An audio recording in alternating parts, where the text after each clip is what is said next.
Hi అండి, నేను మీ doctor Ganta Srinivasa nerve centre, Kothapeta, Guntur. ఇప్పుడు రైనీ సీజన్ స్టార్ట్ అయింది. సో రైనీ సీజన్ లో మనకి మెయిన్ గా ఈ విష జ్వరాలు ప్రబలుతాయి. విష జ్వరాలు అంటే మనకి అందరికీ తెలుసు, దోమల వల్ల వచ్చేవి మెయిన్ గా. ఈ దోమల వల్ల వచ్చేలో మనకి మలేరియా, టైఫాయిడ్ దోమల వల్ల రాదు, కానీ వాటర్ కలుషితం వల్ల బ్యాక్టీరియా వల్ల టైఫాయిడ్ వచ్చింది. కానీ విష జ్వరాల్లో ఈ మలేరియా, టైఫాయిడ్, డెంగ్యూ ఇవన్నీ కామన్ గా పల్లెటూరులో కూడా వాళ్ళు కూడా అడుగుతారు, వచ్చి టెస్ట్ చేయించుకున్నానండి, టైఫాయిడ్ టెస్ట్, లేకపోతే డెంగ్యూ టెస్ట్ చేశారు, మలేరియా టెస్ట్ చేశారు, చూడండి మా జ్వరం తగ్గలేదు అని చెప్పి 5 రోజుల తర్వాత కానీ 6 రోజుల తర్వాత కానీ మనకి ఇట్లాగ సిటీలకు వస్తారు ఫస్ట్ తగ్గకపోతే.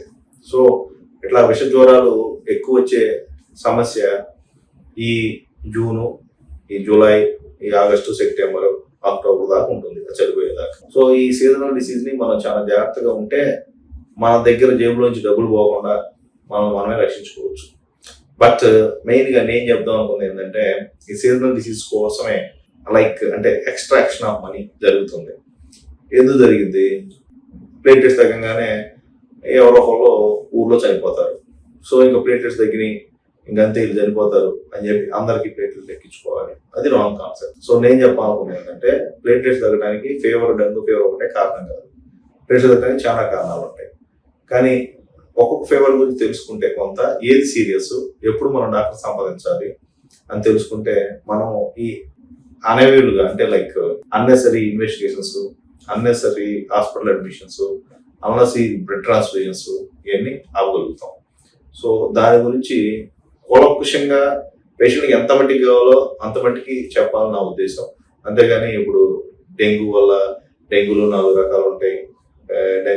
డెంగ్యూ షాక్ సిండ్రోమ్ వచ్చింది, డెంగ్యూ హెమరేజిక్ ఫీవర్ వచ్చింది, దానికి ఎలా ఉంటుంది, వీటి వల్ల కన్నా కూడా పేషెంట్కి ఉపయోగపడేది అంటే పేషెంట్కి ఏదో కుడితే పేషెంట్ ఏమంటాడు, బాబు ఏదో కుట్టిందో నాకు ఎందుకయ్యా, నాకు రావాల్సింది తగ్గడానికి ఏం చేయాలని తీసుకోవాలి నేను, అది ఎట్లా పెరిగింది, అది కరెక్ట్ గా ఏం చేయాలి నేను, ఇది పేషెంట్ అడిగేది. సో డెంగ్యూ అనేది మెయిన్ గా ఆర్టిఫిషియల్ రిజర్వాయర్స్ అనేది పెరిగింది. ఇది ఎవరు చెప్పరు. ఆర్టిఫిషియల్ రిజర్వాయర్స్ అంటే ఏంది? మామూలు మనకి వాన చూసినప్పుడు మడ్డీ పూల్స్ వస్తాయి, అంటే బురద మొక్కలు, వాటిలో పెరగదు. కానీ కొబ్బరి చెప్పుల్లో కానీ, టైర్లో కానీ, లేకపోతే మీ ఇంట్లో ఉన్న కుండీల్లో కానీ దాంట్లో నీళ్ళు నిల్వ ఉన్నాయి అనుకోండి, దాని మీద ఇది పెరిగింది. సో అందుకని డెంగ్యూ అటు ఉన్న వాళ్ళని లేని వాళ్ళని అందరిని ఈక్వల్గా ఎఫెక్ట్ చేసింది. మన ఈ మధ్య ఒక 3 years 4 years క్రితం మా డాక్టర్స్ ఫ్యామిలీలో కూడా కొంతమంది తెలిసిన పెద్ద డాక్టర్ గారు చనిపోయారు, డెంగ్యూ అని తెలియక, మామూలు ఫీవర్ అని. అంటే మెయిన్ ఆర్టిఫిషియల్ గా చెప్పే కదా, కుండీల్లో కానీ, కొబ్బరి చెప్పులో పడేస్తే దాంట్లో నీళ్ళు నిల్వ ఉంటే కానీ, టైర్లో కానీ, ఏదైనా సరే ఆర్టిఫిషియల్ గా ఫామ్ కావాలి, వాటిలో ఎక్కువ ఉంటుంది. సో అది అవాయిడ్ చేయాలి, అది మెయిన్ చెప్పాలి పేషెంట్. సో అట్లా కుండీల్లో ఉన్న నీళ్ళలో దోమలు, కుండీలో నీళ్ళలో ఉంచుకోవటం, నీళ్ళ మొక్కలు పెంచడం అనేది వ్యాపకం. చాలా మందికి ఇంట్లోనే కుండీలు ఉంటాయి, అందువల్ల ఎక్కువగా వచ్చే ఛాన్స్ ఉంటుంది. అట్లానే బయట ఈ పారేసిన కొబ్బరి చెప్పులు, టైర్ మొక్కలు తీసేసి ఇటువంటి ఉన్నప్పుడు ఆ ఇంటి దగ్గరలో కనుకుంటే అక్కడ ఎక్కువగా ఈడీస్, మస్కిటో గ్రో అవుతుంది, దానివల్ల వస్తుంది. రెండోది చెప్పాల్సింది ఏంది, డెంగ్యూ ఫీవర్ లక్షణాలు ఏంది? డెంగ్యూ ఫీవర్ మెయిన్ గా రిట్రోరాక్టల్ పెయిన్ ఉంటుంది, అంటే ఈ కన్ను వెనకమాల బాగా నొప్పి వస్తుంది, సివియర్ హెడేక్ వస్తుంది, బ్రేక్ బోన్ ఫీవర్ అంటారు దానికి నిక్నేమ్. అంటే ఏంది ఈ వెనకమాల బ్రేక్ బోన్ ఫీవర్ అంటే ఓన్లీ బ్యాక్ పెయిన్ ఎక్కువ వచ్చింది కాదు, మొత్తం ఒళ్ళంతా నొప్పులు ఉంటాయి. నొప్పులు ఎంత ఉంటాయంటే బోన్స్ కనుక ఇరిగితే నడవలేనట్టు ఉంటుంది. అందుకని దానికి అంత సివియర్ పెయిన్ చెప్పారు. ఇంత సివియర్ పెయిన్ ఉంటుంది, దాంతోపాటు ప్లేటెట్స్ జరుగుతాయి. కొంతమందికి ప్లేటెట్స్ జరగడం వల్ల ర్యాష్ ఉంటుంది, పిటేకిల్ అంటారు, స్మాల్ సెన్సిటివ్ ర్యాష్ ఉంటుంది. ర్యాష్ డిస్ట్రిబ్యూషన్ ప్రత్యేకంగా ఏమి ఉండదు. కొంతమందికి వెనకమాలే వచ్చింది, ముందే వచ్చింది, అట్లా ఏం లేదు. ఎక్కడైతే ప్రెజర్ పాయింట్ వచ్చిందో అక్కడ ఆటోమేటిక్గా ప్లేటెట్స్ తగ్గితే అలా వచ్చే ఛాన్స్ ఉంది. వీటిలో కొంతమందికి ప్లేటెట్స్ తగ్గడమే పాటు కాకుండా ప్లాస్మా లీకేజ్ వచ్చింది. లీకేజ్ రావడం వల్ల కాళ్ళు వస్తాయి, మొహం వస్తుంది, యూరిన్ అవుట్పుట్ తగ్గింది.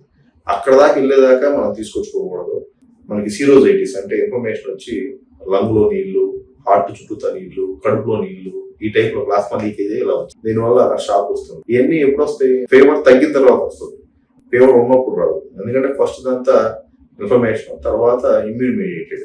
సో అందరిమంది ఏంటంటే ఫీవర్ తగ్గగానే ఓకే బాగానే ఉందని పంపించేస్తారు, కానీ ఫీవర్ తర్వాత ఇవన్నీ జరుగుతాయి. సో అందుకని బీ కేర్ఫుల్. నేను మెయిన్ గా దీంట్లో చెప్పాలనుకుంది విష జ్వరాల్లో డెంగ్యూ గురించి కొద్దిగా చెప్పాను. ఎందుకంటే మలేరియా గురించి మనకు ఆల్రెడీ తెలుసు. మలేరియా కొంత మట్టికి డెంగ్యూ వచ్చిన తర్వాత మలేరియా తగ్గి డెంగ్యూ పెరిగింది. బాగా ఒళ్ళంతా నొప్పులు వచ్చి కళ్ళు హిమాలు కనుక నొప్పులు ఉండి ఫీవర్ కనుక దోమ కుట్టిన తర్వాత 4 రోజుల తర్వాత కూడా జ్వరం వచ్చింది. దోమ కుట్టిన రోజు రావాలని లేదు, అప్ టు ఒక వారం రోజులు జ్వరం ఉంది. ప్లేట్లెట్స్ అందరికీ తగ్గాలని లేదు, ప్లేట్లెట్స్ తగ్గినంత మాత్రాన ప్లేట్లెట్స్ ఎక్కించాలని లేదు. ప్లేట్లెట్స్ తగ్గి బ్లీడింగ్ మ్యానిఫెస్టేషన్స్ అంటే నోట్లో ఇంచో ముక్కులో ఇంచో లేకపోతే మోషన్లో నల్లగా రావటము లేకపోతే మోషన్లో బ్లడ్ రావటము అట్లా ఏమైనా ఉంటే డెఫినెట్గా ప్లేట్లెట్స్ ఎక్కించాల్సిన అవసరం ఉంటుంది. అట్లానే ఆల్బుమిన్ అనేది అవసరమైతే ఉంచాల్సి వస్తుంది, ఎందుకంటే ప్లాస్మా లీకేజ్ ఉంటుంది కాబట్టి. ప్రత్యేకంగా డెంగ్యూకి తగ్గడానికి అంటూ ప్రత్యేకంగా యాంటీబయాటిక్స్ ఏమీ లేవు, కానీ డెంగ్యూ వచ్చి ఒక సెకండరీ ఫీవర్ రాకుండా ఉండడానికి కొన్ని యాంటీబయాటిక్స్ ఇస్తాము. సో ఈ బేసిక్ ఫండాస్ ఇంకా ప్లేట్లెట్స్ తగ్గడానికి వేరే కారణాలు, మనకి వేరే వేరే ఫీవర్స్లో దేంట్లో ప్లేట్లెట్స్ తగ్గుతాయి. తర్వాత ఇంకా ఈ కాకుండా ఈ సీజనల్ డిసీజ్లో డెంగ్యూ, ఈ మామూలుగా మలేరియా, చికెన్గునియా, టైఫాయిడ్ అంటే లైక్ జ్వరాలు అంటే ఇవన్నీ ఉన్నాయి, ఇప్పుడు ఎక్కువ పెరుగుతాయి. లెప్టోస్పైరోసిస్ ఇటువంటివన్నీ గురించి నెక్స్ట్ వీడియోలో చెప్పుకుందాం. Thank you for watching this. మీకు తెలిసిన ఈ విషయం మిగతాతో షేర్ చేయాలనుకుంటే షేర్ చేయండి, లైక్ చేయండి, సబ్స్క్రైబ్ చేయండి.